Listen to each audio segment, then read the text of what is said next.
Alright, so it's 1812, and Europe is once again at war. And once again, America gets drawn into it. So let's talk about the War of 1812. Okay, so to understand this war, we got to go back to the Napoleonic Wars in Europe, which we covered in the last episode. But the gist of it is that there's this guy named Napoleon, who is trying to take over all of Europe. He has conquered most of it. The only place he hasn't conquered yet is Britain. So Britain and its allies are fighting to keep Napoleon from conquering their lands. And things aren't going super well for Britain, so they need some help. Enter the United States. As we talked about in the last episode, the US had recently gotten done fighting the British in the Revolutionary War. They used a lot of privateers to harass British shipping during the war. Privateers were basically legal pirates who would get commissioned by the government to attack enemy ships. In exchange, they would turn over any goods they stole to the government and get to keep the money. After the war, though, the US signed a treaty with Britain that outlawed privateering. This was very unpopular in America because these privateers were now out of work, and they were starting to look elsewhere for income. Meanwhile, Britain needed to protect its shipping lanes and colonies in the New World from the threat of attack by Napoleon's navy.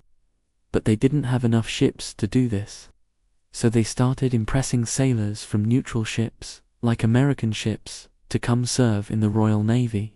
Britain needed sailors really badly, and by 1810 they were starting to get desperate.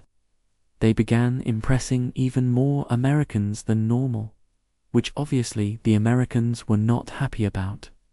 So America was not happy about two things.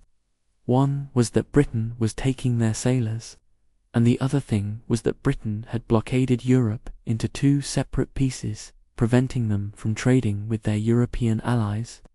All of this built up resentment against the British, which was then amplified by a group called the Warhawks. The Warhawks were mostly young politicians from the South and the West who wanted war with Britain. Southern politicians wanted to fight Britain because they were worried that Britain would support a Native American confederacy and take back some of the land that the United States had just taken from them in the Northwest Territory. Western politicians, meanwhile, wanted to fight Britain because they wanted more land, and they thought that the British were encouraging the Native Americans to fight against them. Now, before we go any further, I want to tell you about today's sponsor.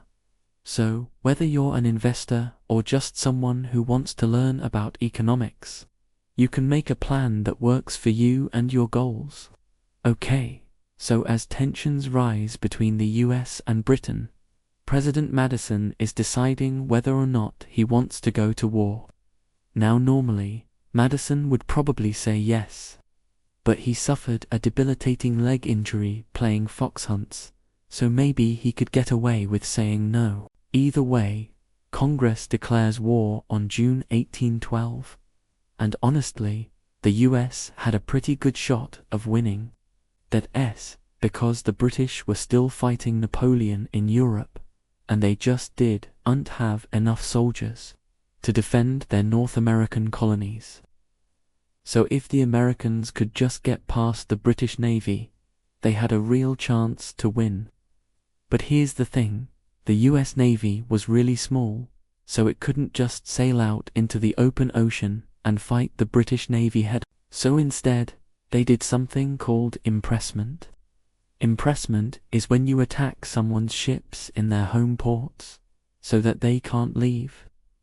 Basically, the US tried to blockade the British from Canada. The British responded by sending reinforcements to the area, and the war was on. The American plan was to invade Canada, but they ran into three major problems. First, the US hadn't spent much time preparing for war, so they didn't have much of a military to speak of. Second, the British had burned pretty much everything that could be used to supply an army in Canada. And third, the Native Confederacy was larger than anyone expected. and they were fighting alongside the British. This meant that the American invasions of Canada failed, and the Americans were forced to retreat back across the border. The British realized that they weren't going to be able to defeat the Americans in the north, so they changed tactics. They sent their best troops to the Chesapeake Bay hoping to capture Washington, D.C. The Americans were able to stop them from doing that, but they weren't able to do much else. In retaliation, the British set fire to Washington, D.C., burning the White House and the Capitol building and everything. President Madison and other members of the government had to flee for their lives. Now, technically, the British should have ended the war right here. They had captured the capital of the United States and proven that they could invade and destroy it. At this point, you would think that the Americans would be ready to sue for peace.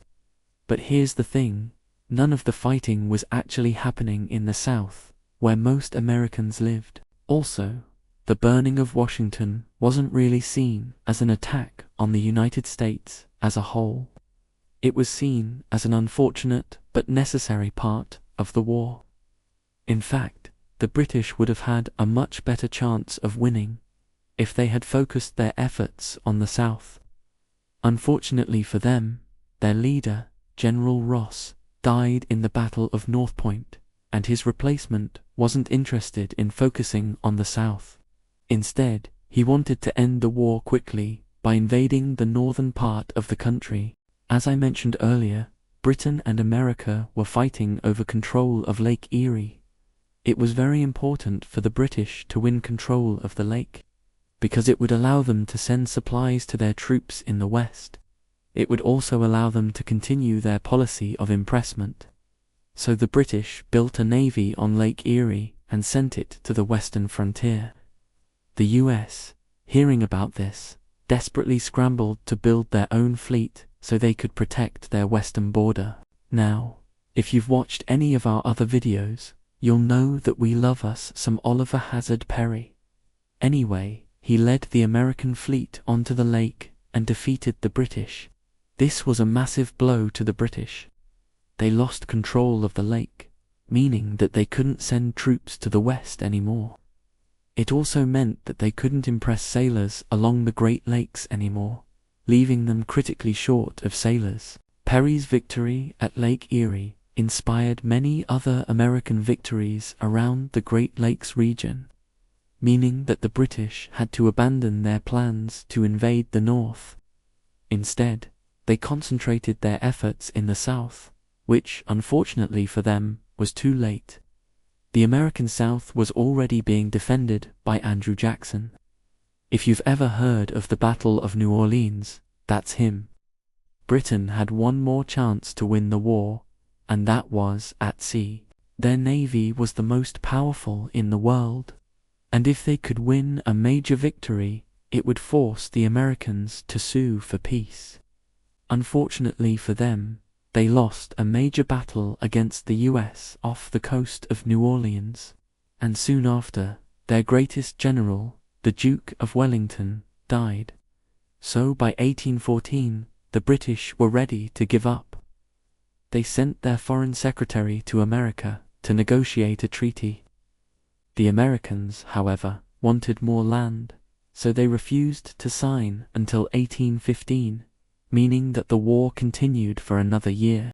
Finally, the Treaty of Ghent was signed and the war was over. And it turns out that this war didn't accomplish anything.